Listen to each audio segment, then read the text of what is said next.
Здравейте! Днес е 2 юни 2026 година. Искам да ви разкажа накратко за това, което се случва в момента на обекта ни в град София, ЖК Люлин 5.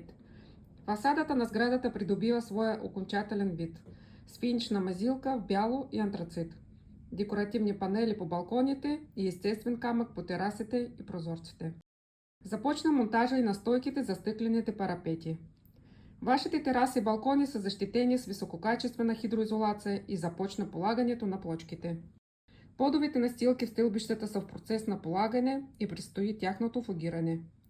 Газовата инсталация е изградена и успешно тествана. Електрическите табла в апартаментите са свързани, кабелите за домофоните са монтирани.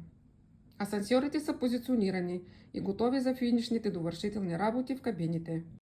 Интериорните входни врати вече са доставени и разпределени по етажите. Монтажът им е започнал и почти завършил. Започна и полагането на гипсокартон в коридорите. Стъпка по стъпка, всеки ден сградата се превръща в дом. За повече информация за наличните апартаменти и начин на плащане, може да се свържете с нас на посочения телефон. Благодаря ви!